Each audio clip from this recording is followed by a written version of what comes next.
Oke, assalamualaikum warahmatullahi wabarakatuh. Waalaikumsalam. Warahmatullahi wabarakatuh. Selamat malam teman-teman semua yang ada dimanapun berada. Malam ini kita kembali lagi di acara kita yang sudah kelima nih. Waduh, udah jalan sampai 5 kali. Ini sebuah prestasi nih sebenarnya bagi OS. Walaupun kalau teman-teman nanti ngelihat berapa orang yang join, ini udah mulai pertanda-pertanda nih. Apakah podcast SOS ini bisa benar-benar bisa bertahan sampai dengan episode yang ke-10 lah. Ini aja 5 nih kayaknya udah pada lupa nih orang-orang kalau hari ini adalah jadwal podcast SOS. Tapi nggak apa-apa, nggak mengurangi semangat kita untuk share values-values yang ada di teman-teman OOS. Mungkin cerita sedikit teman-teman semua, udah diceritain juga beberapa minggu kemarin kalau memang ini adalah teman-teman SMA. Jadi kita satu SMA, kebetulan banyak irisan satu organisasi juga. Nah, kita alhamdulillah terus menjalin silaturahmi nih dari lulus SMA. Kita berpencar, ada yang di Bandung, ada yang di Jakarta, ada yang di Jogja, ada yang bahkan di luar negeri. Tapi alhamdulillah komunikasi masih terus jalan. Mungkin dulu begitu kita lulus komunikasi paling pakai ini ya, milis ya zamannya dulu ya. Makanya milis, sempat ada kasus juga gara-gara milis itu ya. Minta-minta sumbangan gak jelas. Ingat gak lo pada? Yang mana ya? Lupa gue. Ingat gak Wo? Ada minta sumbangan Wo? Milis apaan? Gue aja lupa milis yang mana. Milis, dulu ada kita milis SP. Angkatan kita. Terus ya alhamdulillah nih karena mayoritas teman-teman kita ada di Bandung, jadinya teman-teman yang di Bandung ini ngumpul, kosannya deketan, bahkan ada yang satu kos, bahkan ada yang satu kamar. Jadi silaturahmi alhamdulillah terus kasur jalan. Juga ada kali. Satu kasur ya? Satu kasur Wo? Dulu Wo? Beda kasur Wo? Maksudnya gue itu. Gue kira Doli sama Vero. Doli sama Vero dulu juga satu kamar ya dulu? Wih, Doli dia di mana aja sih? Iya, Toko Doli di mana aja. Terus kita sekarang ada media komunikasi WA, alhamdulillah kita silaturahmi masih jalan, satu grup WA, dan buat saya WA grup OOS itu adalah salah satu WA grup paling aktif yang saya ikutin. Jadi meleng dikit aja tuh udah bisa 300 message nggak terbaca itu. Apalagi kalau sehari nggak dilihat aja tuh udah mungkin udah 1000 message itu. Dan itu cuma terjadi di hari kerja. Kalau hari Minggu anteng. Jadi curiga juga nih orang-orang sebenarnya nyari duit apa kagak sih? Apa malah ngomongin kubu-kubuan ini? Ya itu tadi cerita kita. Buzzer. Nah, iya itu buzzer bermunculan. Itu tadi dia cerita kita tentang OS, cerita sedikit aja. Alhamdulillah hari ini kita kedatangan, sebenarnya saya mengundang 2 orang, teman-teman di OS, tapi yang hadir cuma 1, nggak apa-apa. Yang 1 udah saya WA, udah saya telepon, tapi nggak respon sama sekali.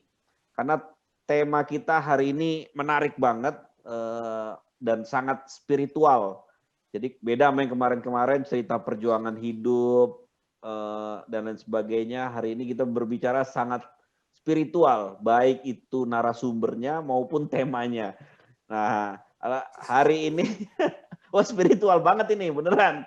Karena yang kita wawancara adalah mantan ketua Rohis SMA Negeri Kebanjiran Jakarta. Nah, ini nih.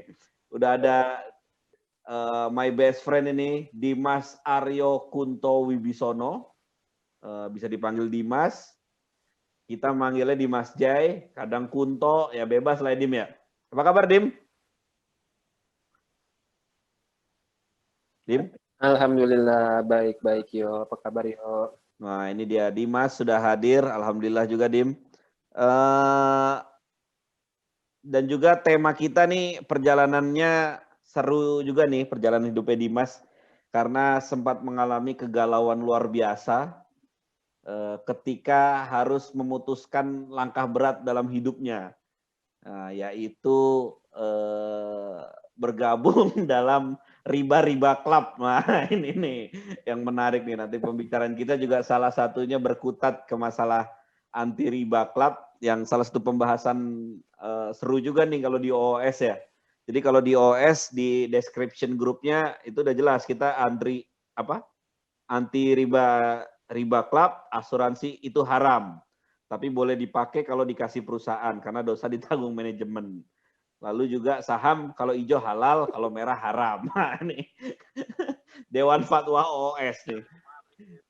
Oke, kita akan Itu udah sah itu. disetujui oleh Dewan Fatwa. Oke, kita langsung aja ke Dimas. Dim, di Jakarta nih Dim ya. Oke. Yoi, Nah, Dimas di nih Serpong tepatnya. sering juga berkelana ke kampung istrinya di Pekanbaru Dim ya. Ya, jadi belum lama ini gue habis dari sana, 3 bulan di sana, karena emang kebetulan lagi pandemi gini kan, jadi paling enggak hikmahnya adalah ini mungkin kemarin itu terlama gue bisa balik ke kampung istri kan. Kalau Lebaran kondisi normal paling lama 2 minggu lah. Ini tuh kemarin awalnya cuman pengen sebulan, tapi ya mungkin karena bini gue memang juga udah lama nggak pulang, ya akhirnya malah jadi 3 bulan di sana. Jadi gue kerja dari sana, anak juga Dari sana, belajar ya. pun dari sana juga gitu. Dan alhamdulillah pengeluaran berkurang Dim ya. Karena ditanggung mertua. Iya. Ya nggak, minimal Iya listrik lo nggak bayar. dong. Minimal listrik nggak bayar.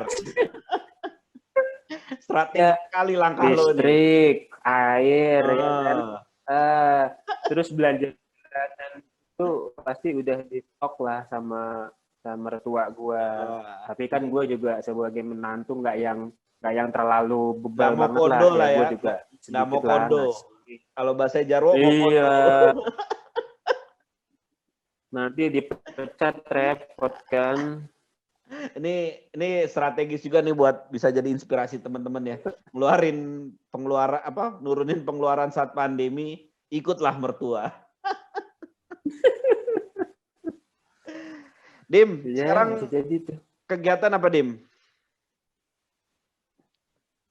Kan lo Sekarang lo kan bergerak di bidang IT juga ya. Mungkin bisa dijelasin dikit lo di bagian apanya nih, karena setahu gue kan lo bukan programmer nih.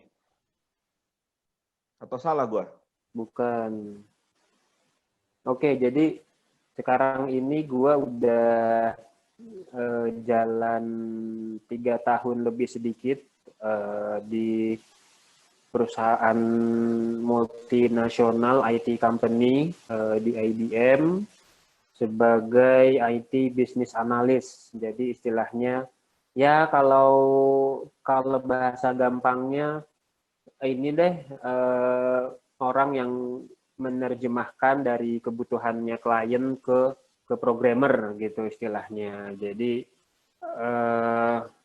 bagaimana dari kebutuhannya klien itu gue bisa buat dokumentasinya gitu kan, alur prosesnya, solution design-nya buat nanti itu menjadi referensi si programmer buat ngebuat aplikasinya atau programnya. Kira-kira begitu sih, yuk. Jadi lu kayak calo lah ya sebenarnya ya. Ibarat ya kayak makelar kali. Iya, calo. Ada rumah nih, jelek. Lo poles-poles dikit, lo kasih kecap-kecap. Nah, biar orang yang beli laku gitu ya. Kira-kira. Ya. Nah, kira-kira begitu lah. sebelumnya kan lu berada di tempat yang, aduh gimana ya. Gue sih jujur aja dulu gue juga sempat diterima di situ, Dim. Tapi nggak gue ambil. Karena ya ada pertimbangan itulah. Gitu ya, kita terang-terang aja lu di bank lah. Nah, ini eh, apa dulu yang mendasari lo akhirnya menerima pekerjaan di sana, lalu kapan muncul kegalauan itu tuh? Lo berada di tempat yang apa ya, yang riba lah, kita langsung fair-fair aja ngomongnya. Yang riba lah. Lo mulai kapan tuh? Apa lo ketika nerima itu sudah mulai galau nih? Waduh, nih antara butuh tapi begini atau gimana, Dim? Cerita dikit, Dim. Oke, jadi mungkin gue cerita dari gue lulus ya. Jadi kan gue lulus kuliah itu tahun 2010. Telat setahun lah dari normalnya 5 tahun gitu kan gue kuliah. Kemudian di tahun 2010 itu gue inget banget gue itu wisuda bulan Agustus gitu kan. Terus ya udah namanya baru lulus, kemudian zaman-zaman tahun 2010 itu kan rata-rata lowongan pekerjaan itu lewat job fair gitu kan. Belum terlalu booming lewat LinkedIn atau mungkin online gitu kan. Jadi lewat job fair, banyak job fair ada di kampus gua, ada di UI, ada di ITB, itu semua gua coba ikutin. Dan salah satunya itu yang paling gue inget adalah ketika di UI gitu kan, dekat rumah gue di Depok waktu itu, gue coba samperin ke sana. Sebenarnya gue nggak nyoba hanya bank itu aja ya, tapi banyaklah perusahaan yang gue coba gitu, mulai dari telco, bank juga ada, konsultan juga ada gitu. Jadi singkat cerita, yang gue ingat itu kalau nggak salah ada 3 perusahaan yang itu beda-beda industrinya yang gue berhasil lolos sampai tahap akhir lah kira-kira begitu. Yaitu di Telkomsel, di Huawei, nah sama di bank ini. Nah dari 3 itu ya dari 3 itu ada 2 yang akhirnya gue dapet sudah sampai nego gaji lah gitu kan, sudah sampai offering letter, which is di Huawei sama di bank gitu. Awalnya gue ngobrol ke bonyok gue gitu kan, Pak ini dapet di vendor bla bla bla, tapi statusnya ditawarinnya masih kontrak gitu kan, masih kontrak, mungkin probation setahun 2 tahun gitu kan, baru diangkat jadi tetap gitu.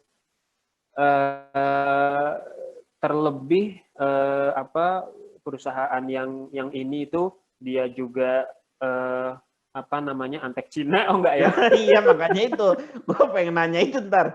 Untung lo nggak ambil, kalau nggak lo diledekin Jarwo lo, antek Cina lo.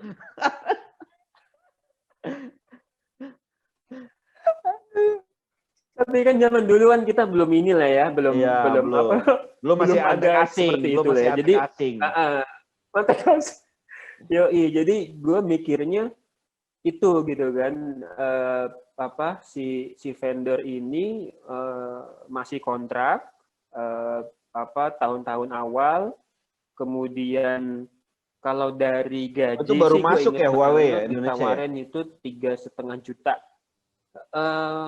Iya sih, belum terlalu lama lah. Nah, gue ditawarin segitu, dan yang paling mendasar kenapa gue akhirnya nggak pilih itu adalah karena itu kan swasta ya. Ya lo tahu sendiri, mungkin dulu mindset kita adalah swasta itu bisa jadi tidak terlalu aman gitu kan, dalam tanda kutip ya. Namanya swasta bisa jadi sewaktu-waktu dia hengkang dari Indonesia atau kebijakannya seperti apa gitu. Nah, maka dari itu dan di saat yang sama gue dapet di bank ini. Malah sebenarnya itu duluan si Huawei yang nelpon gue. Dan mungkin agak agak sedikit gua nggak enaknya adalah rekruternya itu sudah sampai, maksudnya gua sudah sampai konfirmasi. Oh, oke Mbak, saya terima gitu kan. Oke, oke Mas, nanti silakan masuk bla bla bla gitu kan. Nah, selang berapa jam kemudian atau berapa hari ya, gue lupa. Pokoknya itu waktunya itu singkat. Gue dapat kabar dari si bank ini. Oh, oke, Anda juga diterima gitu kan. Gue akhirnya nelpon si Huawei, gue bilang, Mbak, saya nggak jadi ya Mbak. Terus mbaknya dengan mungkin bingung atau gimana, ya udah akhirnya singkat cerita yang di sana, yang di Huawei akhirnya batal gitu kan. Memang gue belum sempet datang ke kantornya sih ya, jadi masih by phone lah. Artinya belum ada kontrak, belum ada apa gitu kan. Nah udah akhirnya gue ngambil lah yang di bank ini. Dan waktu itu jujur gue belum ada pemikiran atau kepikiran masalah riba, masalah apa kalau kerja di perbankan gitu kan ya, yang nggak tahu mungkin guanya yang belum mendalami ilmu itu atau memang zaman dulu juga kayaknya belum terlalu apa ya mungkin kalau bagi gua zaman dulu itu ya dianggap biasa-biasa aja lah gitu kan. Jadi ya udah gue ambil aja akhirnya bank itu gitu. Itu gue berarti mulai training November 2010 dan gue cabut itu Juli 2018. Jadi sekitar 7 tahun lebih gue kerja di riba ya perbankan gitu. Berarti 7 tahun makan riba ya? Aduh. Kagak lah. Itu kan belum tahu. Iya belum paham nggak apa-apa. Lo masih belum paham. Belum paham. Iya nggak paham. Belum paham. Rasul aja dulu ditanya sama malaikat Jibril, itu tuh ada orang mau nggak ditimpa gunung gitu kan? Oh jangan, dia belum tahu, jangan benar. Sama kayak Jarwo tuh belum tahu aslinya pemerintahan sekarang tuh gimana, makanya dia masih percaya aja.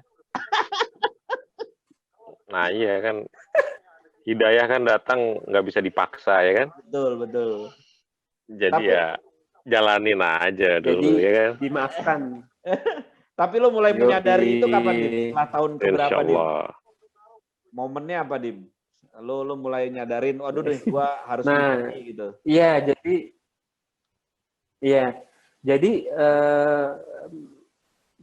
mungkin gue cerita agak mundur sedikit. Jadi memang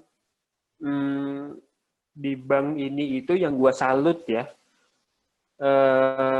aktivitas masjidnya itu rame, aktif gitu kan, kemudian maksudnya itulah apa support lagi. ya rame gitu, jadi maksudnya itu apa makmur lah masjidnya itu, kira-kira seperti itu gitu kan, makmur gitu. Jadi dan memang banyak kajian, banyak ceramah gitu. Jadi ya awalnya gue merasa nyaman-nyaman aja gitu kan, maksudnya ya sama sekali tidak ada pemikiran ke arah situ gitu. Jadi ya sudah, gue coba ikutin aja. Tapi memang gue tidak pernah mendengar kajian tentang riba di masjid di kantor gue sebelumnya. Tapi emang jadi gue dapat betul. Gua pernah dapat informasi dari temen gua. Waktu itu kita kepanitiaan acara buka puasa bersama satu direktorat gitu kan. Dan di situ temen gua bilang dia mendapatkan selebaran yang di situ selebarannya itu ditujukan untuk si penceramah, dan dia baca selebarannya itu, salah satu statementnya adalah diharapkan tidak membicarakan atau mengkaji masalah riba apa-apa gitu tuh ada di situ. Soalnya waktu itu yang gue tahu pernah ada kejadian gue nggak tahu tahun berapa ya, mungkin sebelum gue masuk ke bank itu ada suatu kejadian, ada penceramah yang dia itu tiba-tiba ngomong tentang riba di depan para direksi yang juga hadir di acara ceramah itu. Terus ya gue nggak tahu sih apakah itu menjadi apa ya, menjadi trigger gitu kan, menjadi pemicu supaya dikeluarkan kebijakan itu. Gue nggak tahu ya itu apakah ada hubungan atau tidak gitu. Tapi ya mungkin bisa ke arah situ, mungkin juga bisa tidak gitu. Oke, jadi kemudian gue lanjutkan lagi. Mungkin sekitar tahun 2015-2016 kali ya, gua mulai ada kegalauan gitu kan, mulai ada pemikiran ke arah situ. Dari kajian-kajian itu apa dari luar, Dim?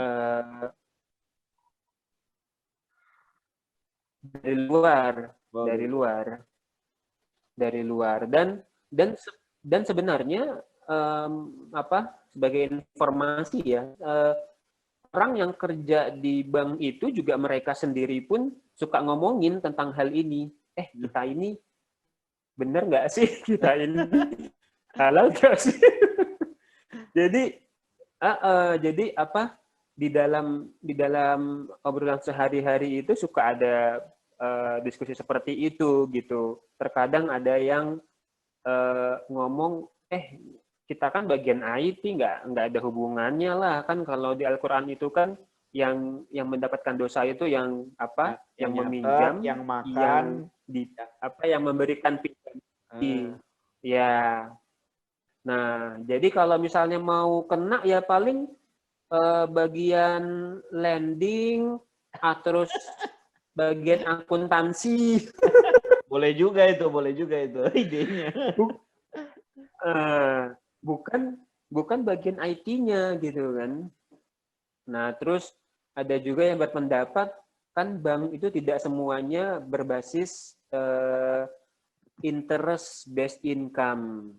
Income-nya tidak hanya dari bunga, tapi juga dari fee based income. Kayak misalnya lo transfer ke beda bank, lo dikenain admin sekian. Jadi tidak murni itu dari bunga lah gitu. Nah, dari beberapa kali obrolan itu, halo Pak Feru. Dari beberapa kali obrolan itu, gue juga coba mencari tahu sendiri gitu kan. Ini sebenarnya seperti apa sih hukum-hukumnya. Dan alhamdulillah gue juga punya istri yang memang aware masalah itu. Dia juga mulai aware di tahun 2015 atau 2016 gitu kan. Dia juga coba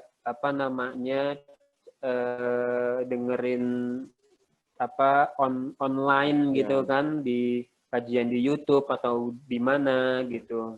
Nah, dari situ jadi sebenarnya yang pertama kali merasa resah itu adalah istri gua sebenarnya, bukan guanya. Karena mungkin guanya yang memang merasai tanggung jawab gua kan untuk mencari nafkah. Jadi gua antara aware dan nggak aware gitu lah. Jadi gue tidak terlalu memusingkan itu pada awalnya, tapi lebih dari istri gue yang memang lebih banyak mendorong gue untuk coba kamu kaji lagi, coba cari artikel lagi. Ternyata yang paling berperan dalam proses lu keluar ya atau hijrah dari bank itu ternyata bini lu ya, malah yang paling ini ya. sekuat apa ini ya, Ya, permintaan bini lo untuk lo cabut ya? ya dia mendorong gua gitu kan.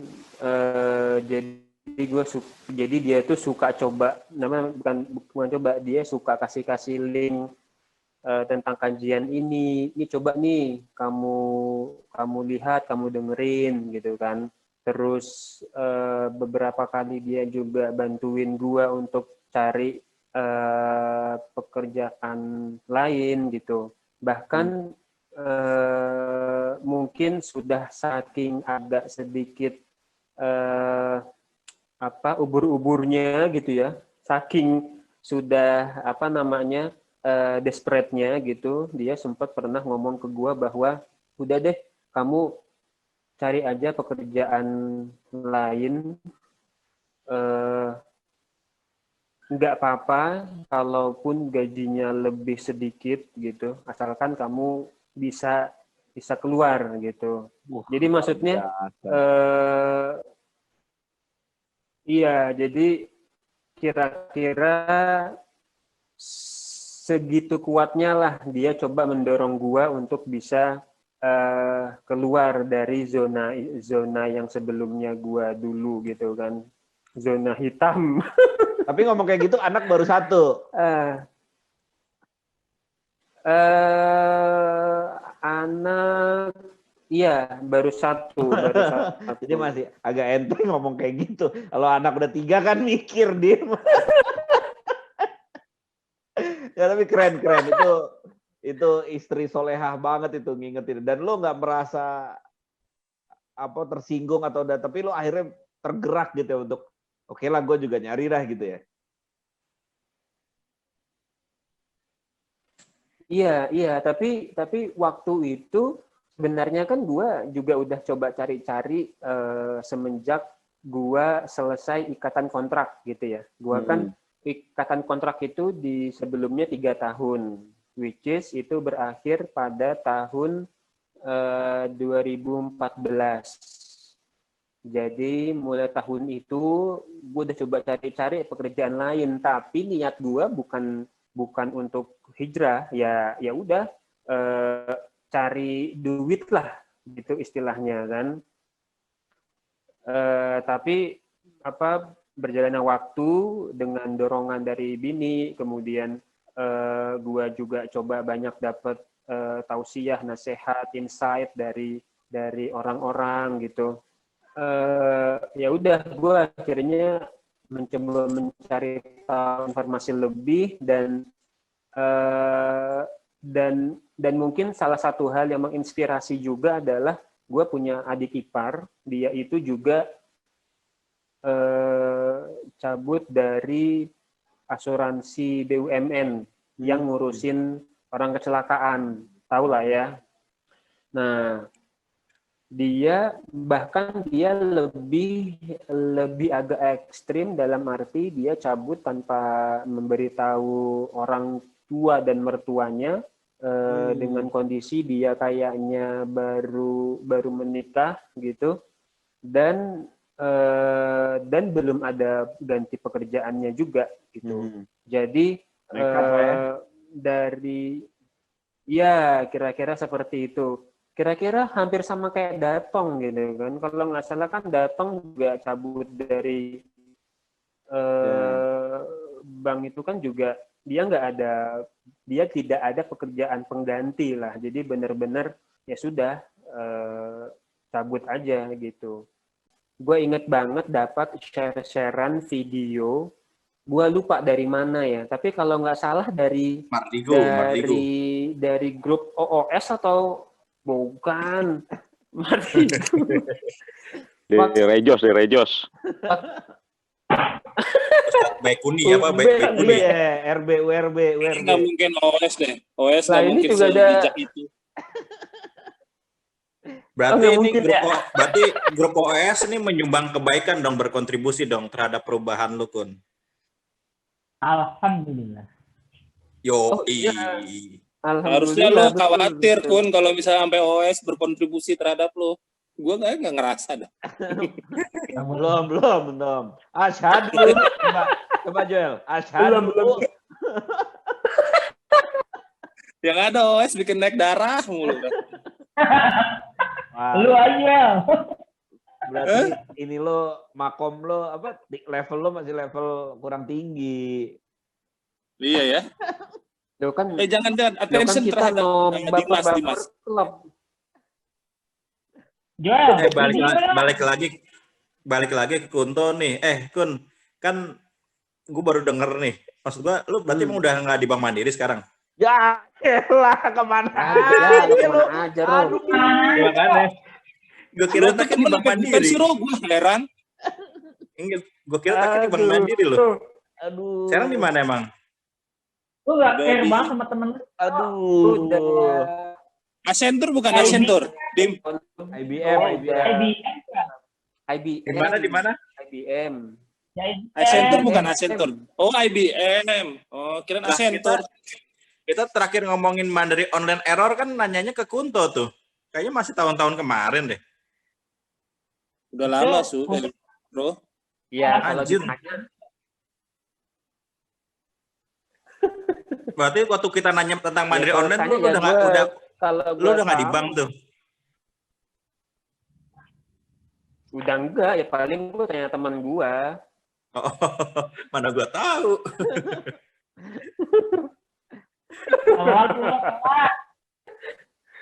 Nah, ini urusan tentang Gue bank nih. itu udah Kan berarti cabut kan lu, 2018, Ro.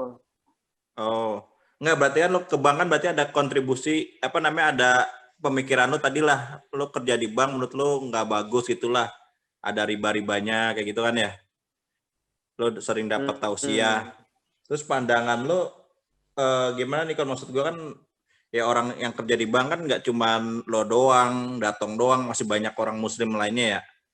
Dan sedangkan kita juga nih ya hari-hari pemakai bank juga gitu, banyak juga kita pakai bank konvensional. Maksudnya di mana tuh perbedaannya, kita pakai juga apa nggak boleh juga menurut lu ya? Maksudnya sejauh apa tuh pandangan lu? Pertanyaan bagus, Ro. Siapa tahu habis itu ini insaf kita ya. Nih. Pertanyaan Bang Kiming ini udah gue siapin. Yang nggak ada, Kunto aja gue tanya. Lanjut, Kung. Susah pertanyaan lo, Ro.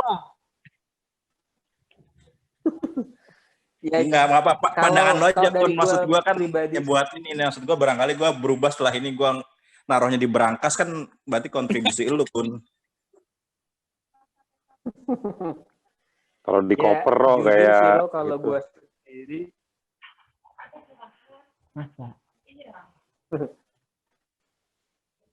jadi kalau gue sendiri jujur gue ya nomor rekening ya masih ada di bank konvensional juga ya gitu kan, tapi gini, satu hal yang bisa gue semakin yakin gitu ya, gue udah coba menghindari itu dan akhirnya merembet juga ke hal-hal lain, dalam arti semua yang berbau seperti itu gue hilangkan gitu, kayak misalnya asuransi seperti itu, kemudian pemakaian kartu kredit gitu kan. Nah itu juga gua hindari lah. Tapi kalau masalah menggunakan jasanya ya jujur gua masih pakai. Memang ada bunga di situ ya, tapi ya kalau gue pribadi sih ya udah sisihkan aja sebagian untuk sedekah, untuk zakat gitu kan. Jadi ya dengan harapan ya, maksudnya inilah bisa menyeimbangi gitulah ya. Tapi ya sejauh ini sih yang gue lakukan seperti itu sih. Maksud gue, bagi gue sendiri untuk bisa keluar dari zona itu adalah sesuatu hal yang gue merasa bangga akan hal itu, karena teman-teman gue juga tidak banyak yang memang bisa seperti itulah. Ya ada, tapi ya tidak, setahu gua tidak banyak ya. Memang ada beberapa juga yang memang aware gitu kan. Tapi kebanyakan teman-teman gua itu tahu, tapi ya sebatas obrolan warung kopi aja gitu. Jadi bercandaan nggak, Dim? Nggak apa-apa. Jadi bercandaan nggak? Iya lah. Lu baru dapat gaji, baru dapat riba lo ya, begitu itu. Ya, iya, ada yang seperti itu juga. Jadi misalnya kan bahkan ada yang ngebecandain, kan lo tahu kan ya bahwa dosa terkecil riba itu kan adalah seperti menyetubuhi ibu kandung sendiri, ya kan? Terus ada yang coba menghitung tuh, lo udah dapat gaji dari bank berapa juta, misalnya lo kerja 5 tahun, berarti lo udah menyetubuhi berapa kali gitu kan. Nah itu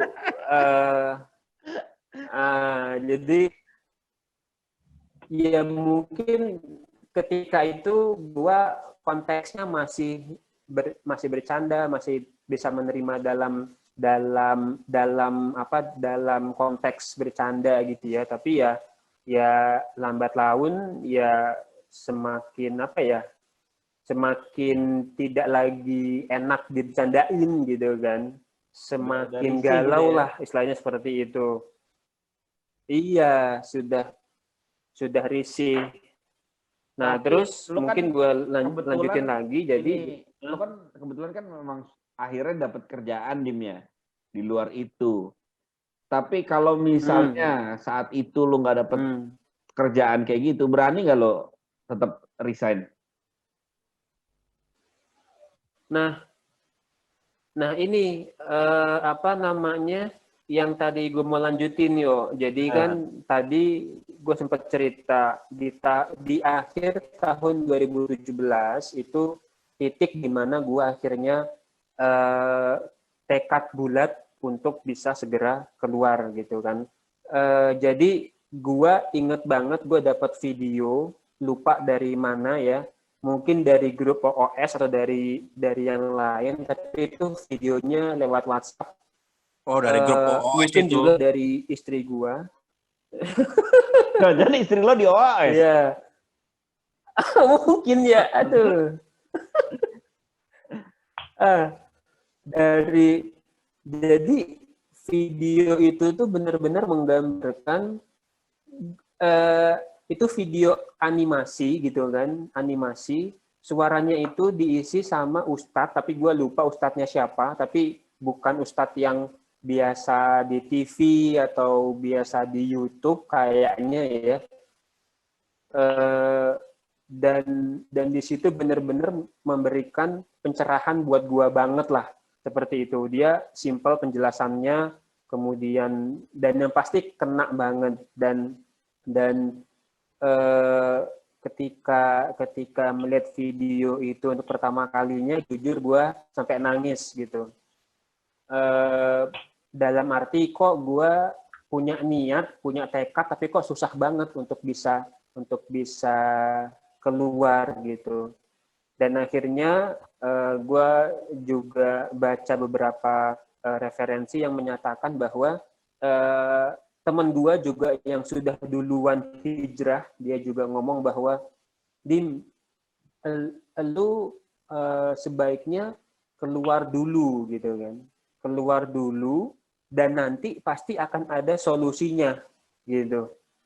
Jadi kalau gue boleh sedikit bertausiah bahwa ada hadis ya kalau nggak salah yang menyatakan kalau kamu keluar karena mengharapkan pahala dari Tuhanmu, maka Tuhanmu akan memberikan solusinya, kan gitu istilahnya, kira-kira begitu maknanya lah gitu. Nah jadi ya udah semenjak itu di 2018 awal gue mutusin sampai dengan akhir tahun 2018 gue harus dapat pekerjaan baru.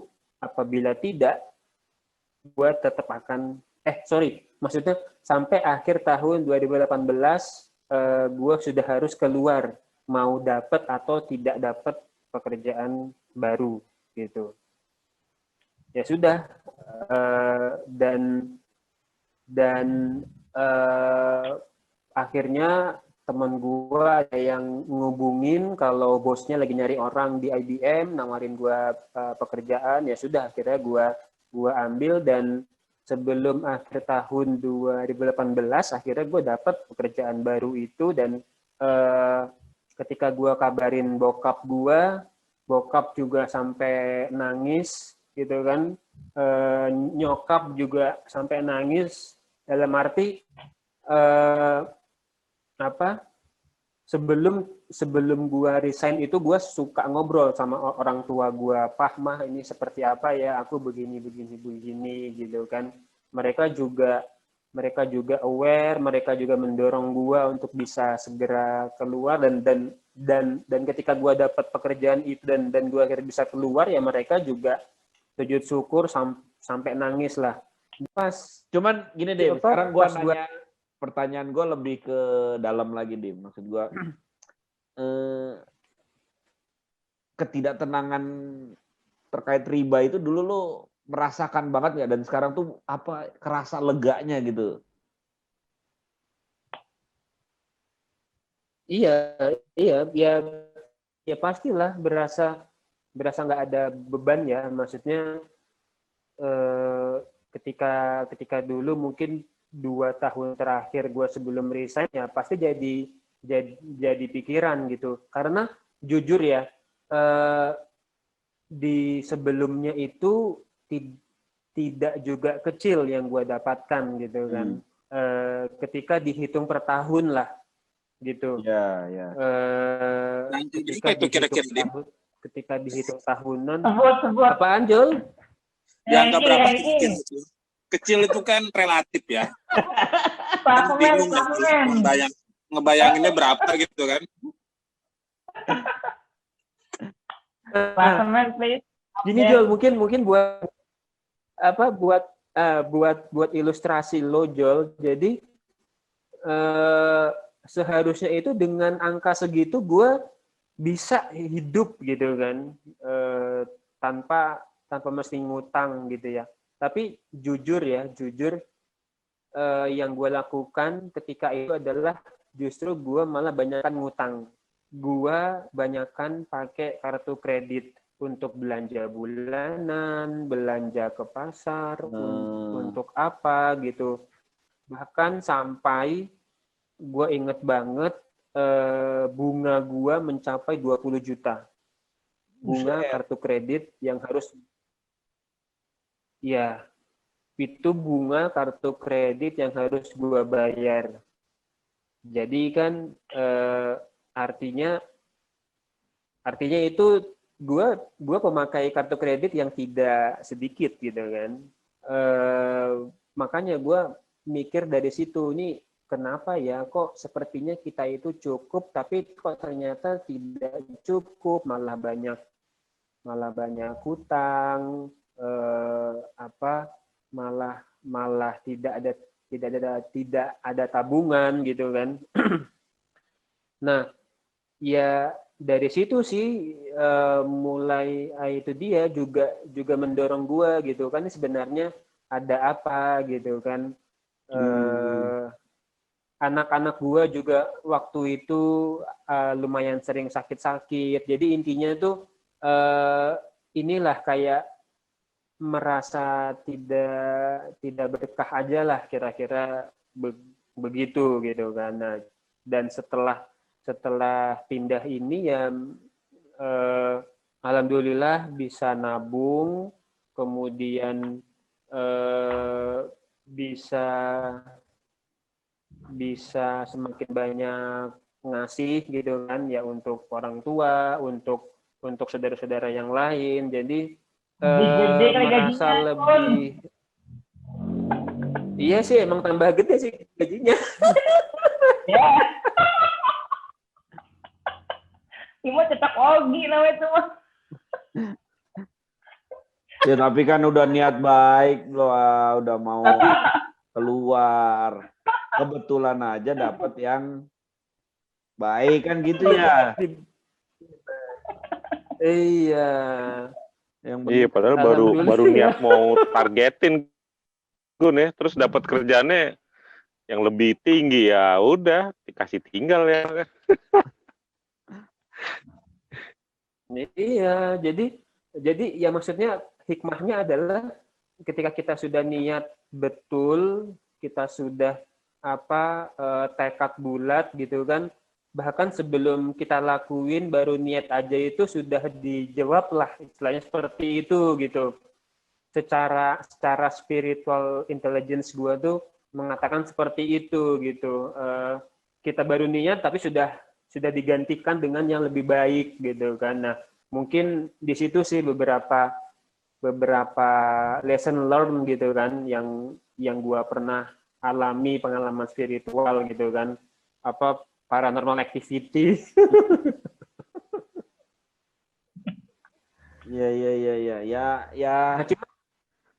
Ya memang kalau dari sisi spiritual ya mungkin bisa kita arahin begitu ya, tapi ya memang nggak sedikit juga mungkin dari kita ketika kita sudah punya niat baik malah banyak kesulitan. Artinya memang ya mungkin lagi dicoba lagi atau gimana. Ya cuman ya itulah ini ya rezeki-rezekian juga mungkin ya. Ketika lo alhamdulillah dapetnya relatively smooth lah, walaupun berjuangan juga tuh 2 tahun. Kita mungkin masih sama-sama inget lah. Kunto sering nanyain ada kerjaan nggak tempat lo segala macam ya. Dulu sempat juga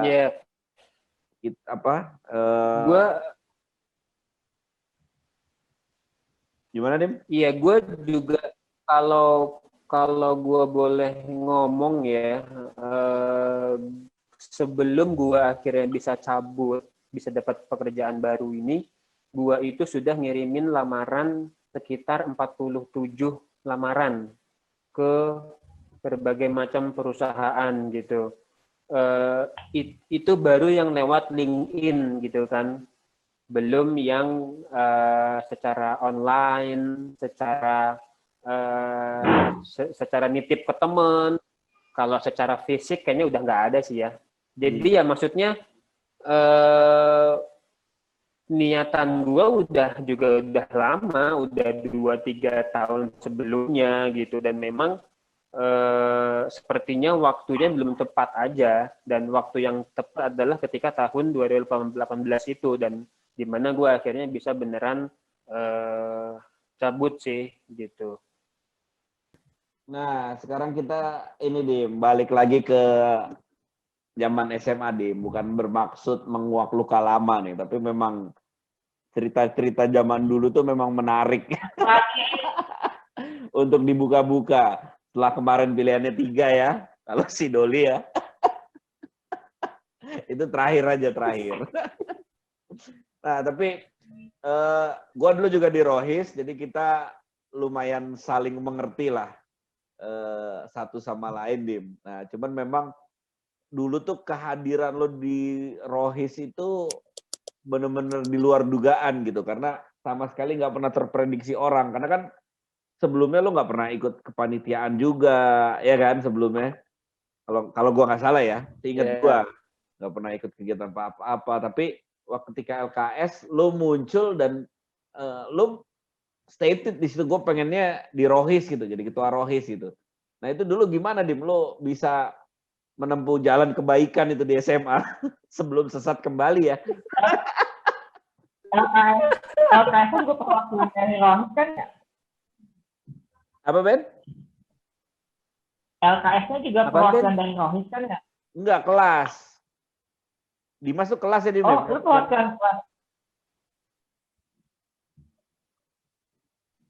Dim? Apaan ya LKS? Apaan ya? Kok gue lupa ya? Itu yang mau jadi PO itu loh. Yang jadi PO. Yang mau jadi pengurus OSIS. Anak LKS Kun yang mau jadi PO. Kalau mau jadi PO tuh jalurnya macam-macam. Ada dari subsi, dari kelas. Dari itu emang itu sebelum ada LKS sebelum dari tes kelas. gue jadi ketua ROHIS. Belum. Kayaknya lu nggak LKS deh, Dim. LKS, Dimas LKS. Iya, Bu. Saya ingat gue dia Hah? perwakilan 1E. 1F dulu ya? Lu F, 1F lu dulu. Ya, Emang Rohis ada perwakilan ada satu. Kunto ketua Rohis Kok karena gua ikut lupa? daurah Iya. berdua sama Rejos. Nanti dulu itu ceritanya. Nah, itu betul. Itu betul itu. Wah, Tapi gila, gua Dauro masih ingat. karena ikut LKS. Tapi karena ikut Dauro karena ikut LKS. Enggak, tapi lu menjadi ketua Rohis itu lu rencanakan atau accident, Kun? Jadi gini, mungkin kalau cerita flashback sedikit ya. Jadi singkat cerita, gue inget banget gue di approach sama Ivan Ahda, sama siapa gitu, sama senior lah. Terus kalau nggak salah juga ada Yani Bayani, itu mah guru ya, Yani Barliani ya.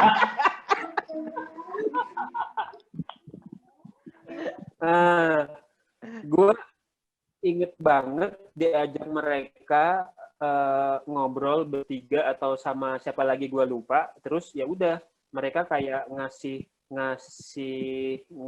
ajakan, ngasih apa ya?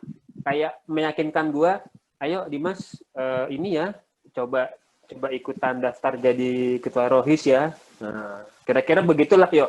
Akhirnya gue tapi lo rencanakan sejak awal, jadi proses itu dari awal tidak.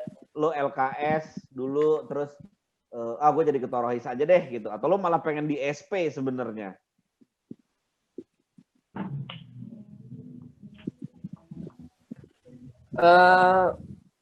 Sebenarnya tidak ada rencana gue untuk menjadi ketua Rohis, tapi gue memang merasa lebih nyaman ketika gue gabung di Rohis gitu. Bukan berarti di SP gue nggak nyaman ya, maksudnya sama-sama enak, tapi gue kebayangnya gue lebih bisa kontribut banyak di Rohis, tapi tidak menjadi ketua Rohis gitu. Jadi Karena anggota lah, paling enggak.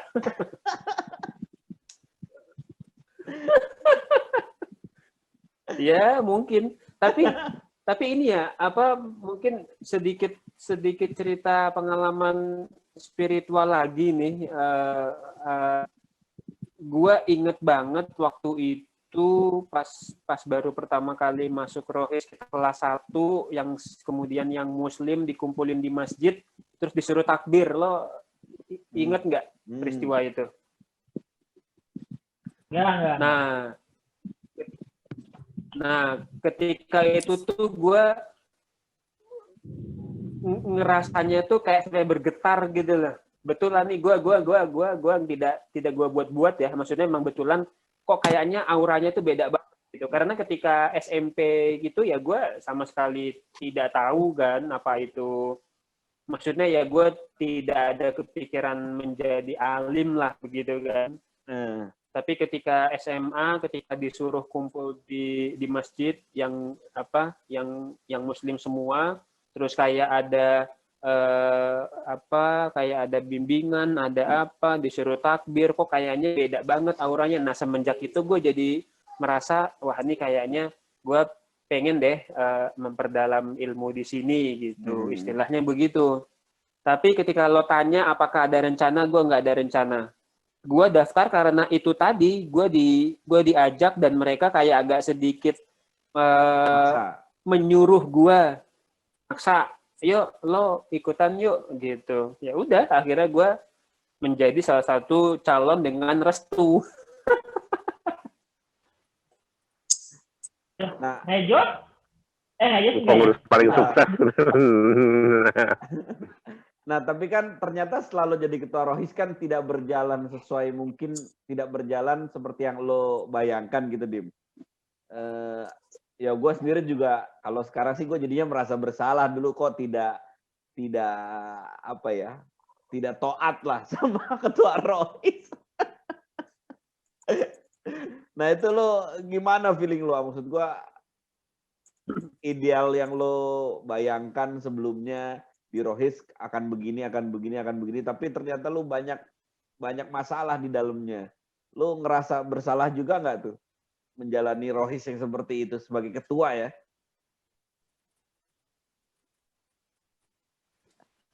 Ya, gua sih merasanya dari awal gue udah merasa salah sih, yo.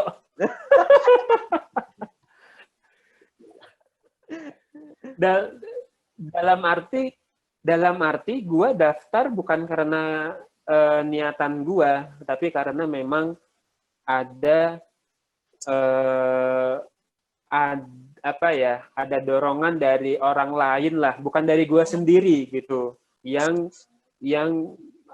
akhirnya gue mutusin untuk daftar. Jadi istilahnya kan ketika lo menjalankan sesuatu yang itu tidak sesuai minat lo, yang mungkin lo akan menjalankan itu as it is aja, tidak ada gregetnya lah. Ya sudahlah, pokoknya prokernya ada apa, gua jalanin deh. Mau itu seperti apa gitu kan. Jadi ya mungkin mungkin Rohis zaman gua tidak terlalu banyak insight-nya kali ya, atau seperti apa ya itu mungkin tiap orang beda-beda kali ya.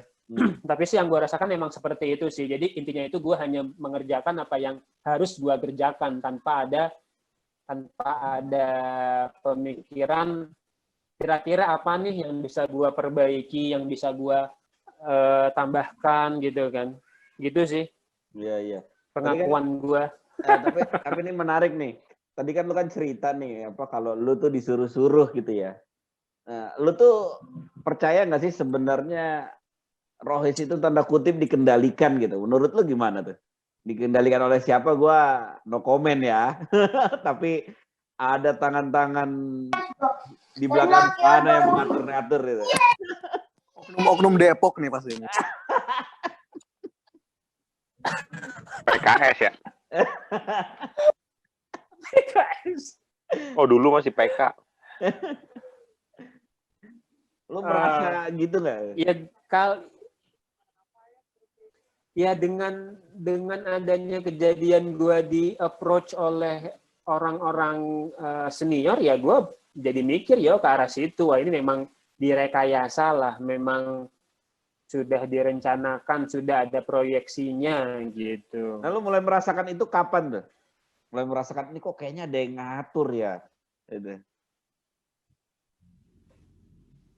Ya dari awal gue di approach sama orang-orang itu. Artinya kan artinya kan mereka punya rencana yang harus goal gitu kan.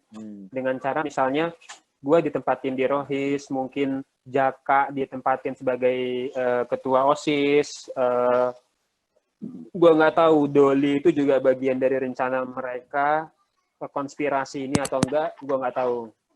Konspirasi. Wow, baru tahu gue ada gituan. Apa, Fer? Terus mereka sekarang orang-orangnya nyesel nggak nge-approach lo?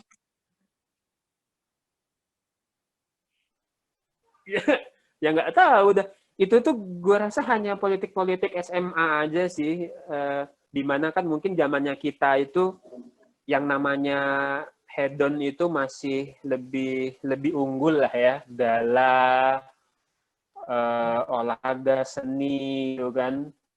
Jadi kalau gue lihat senior-senior kita itu bagaimana caranya menempatkan orang-orang didikan mereka di dalam lembaga-lembaga yang strategis kayak PK, OSIS. Dulu itu siapa sih PK ketuanya? Zaman kita lupa gue. Doni. Fajar Setio. Ya, Fajar Setio. Nah, Fajar Setio.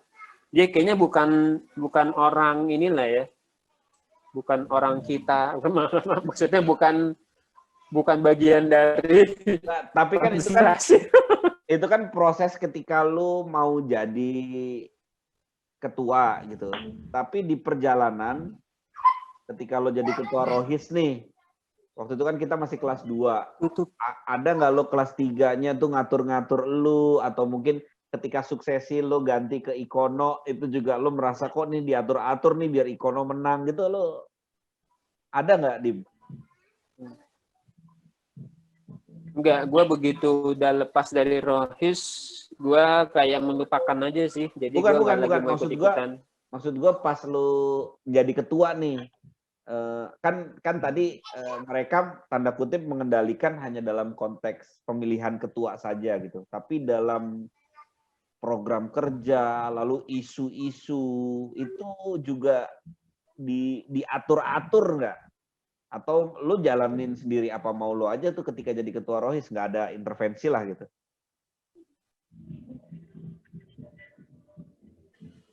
Kalau bicara program kerja atau proker, gua hanya mengikuti apa yang sebelumnya pernah ada gitu ya.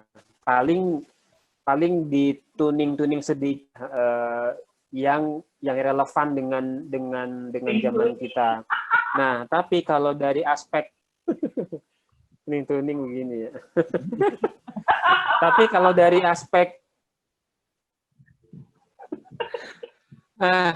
cuman kalau dari aspek kaderisasi, nah justru gue tanya balik ke lu, yo. Dulu lu ada sounding ke gua nggak kaderisasi kita seperti apa? Ya nggak ada lah. Dulu kan Kacau, yuk. jalan sendiri semua kita. Jadi gue sih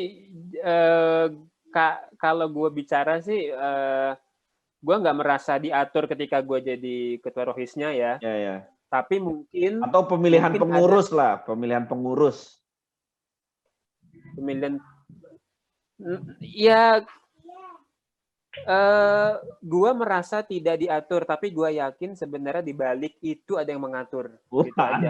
Maksudnya bukan ini ya, bukan bicara mengatur dalam arti apa Allah gitu ya, bukan. Maksudnya ada yang setting lah, settingan. Ada yang setting, iya settingan.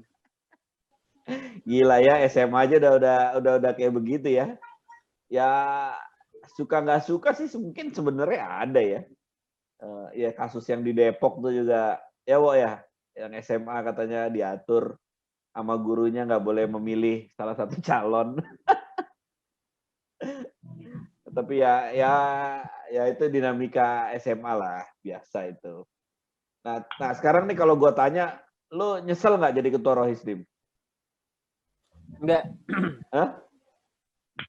Enggak. Dengan segala apa yang terjadi lu nggak menyesal ya? Enggak, justru gue malah bersyukur gue jadi ketua Rohis karena dari situ gue lebih bisa memaksa diri gue untuk lebih belajar, itu yang pertama.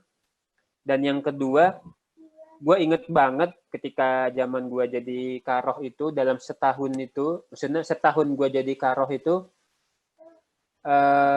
seingat gue Rejos sama Ferry itu yang lumayan banyak challenge gue gitu. Jadi kayak misalnya, kok lo jadi karoh begini, kalau lo begini seperti apa? Ya jadi maksudnya tuh kayak malah jadi nge-challenge gue dan gue jadi semakin terbuka pikiran gue. Nah gue nggak tahu Ferry sama Rejos ngerasa apa enggak, tapi itu yang gue rasain sih. Ya soalnya mungkin dua orang itu barisan sakit hati di tempat lain juga. Jadinya dia ngurusin lu. Ada Rejos nggak nih Bang? Yeah. Feeling gue Rejos nih bangkrut nih. Siapa sih bangkrut nih? Bangkrut. Apa sih bangkrut nih? Apa sih Radit ya?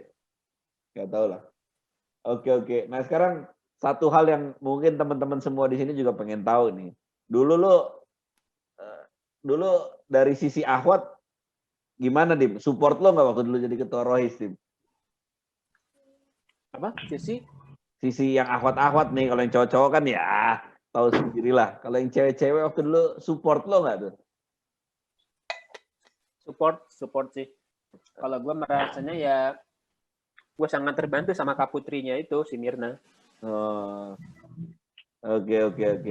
Sip. Ada lagi teman-teman yang pengen bertanya?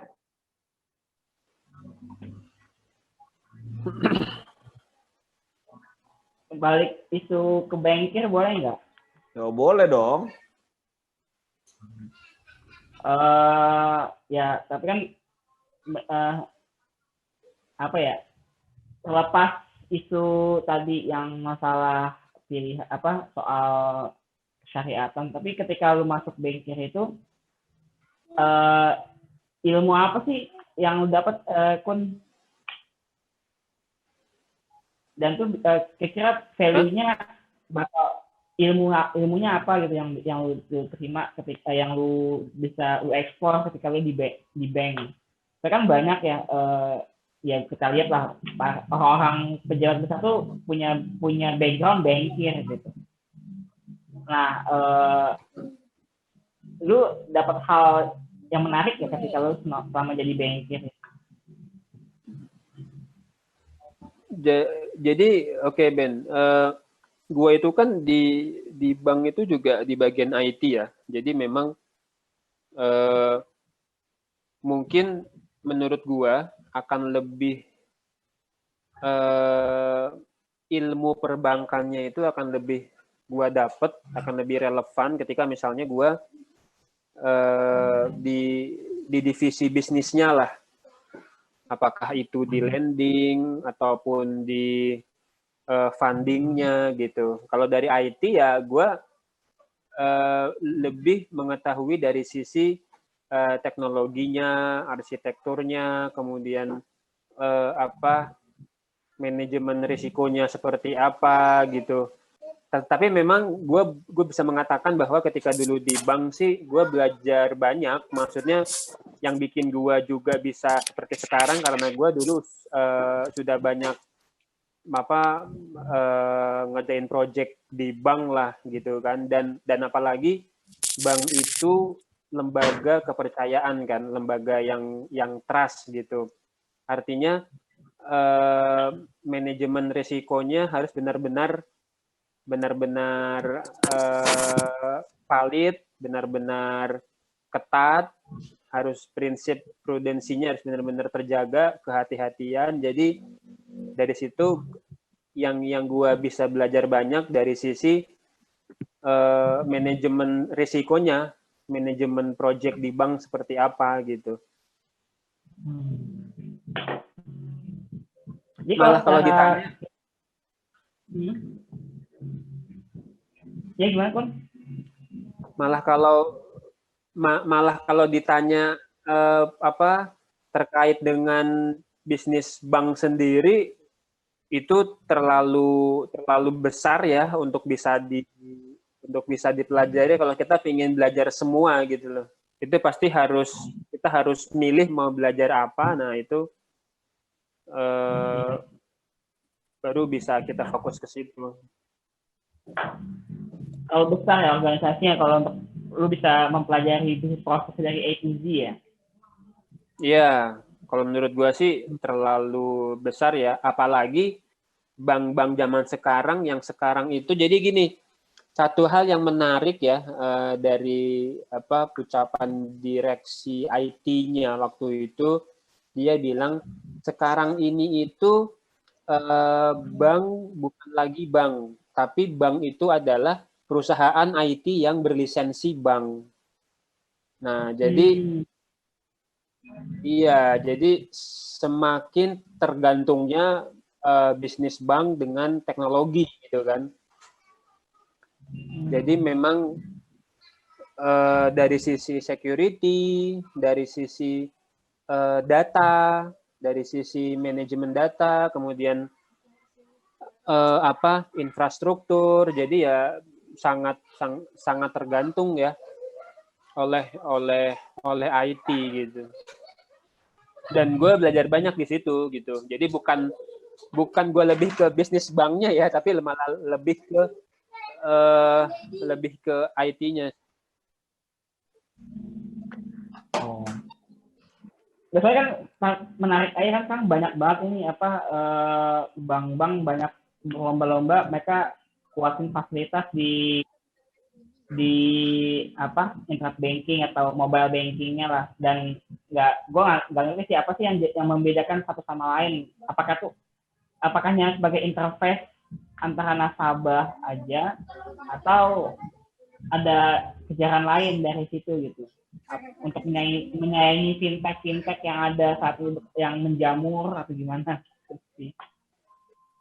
Iya, pasti fintech itu pasti salah satu, bukan malah gue bilang itu kompetitor yang paling utama kalau sekarang ya, karena kan sekarang ini orang mau beli, kita kan dulu kalau bayar tagihan lewat bank. Sekarang orang bayar tagihan lewat mana aja bisa kan, banyak pilihannya. Dulu orang mau pinjem duit hanya lewat bank. Sekarang mau lewat tempatnya Joel juga bisa gitu kan. Dan lebih mudah. Joel di Divo. Divo tuh aku laku gitu. Ya aku laku. Iya. Aku laku Eka dong. Siapa? Ya enggak. Lanjut. Lah. Apa lu, Ben? Enggak tadi si Joel di aku laku. Aku laku si Eka. Bukan. Aku. Gimana? Saya nggak di aku laku. Si Eka nggak di aku laku. Saya nggak di aku laku. Oh, oke. Nggak update juga nih. Hati darah tinggi, Joel. tadi kan siapa si Joli ngomong ya aku laku apa saya Divo. Oke, next. Oke. Ya gitu sih, Ben.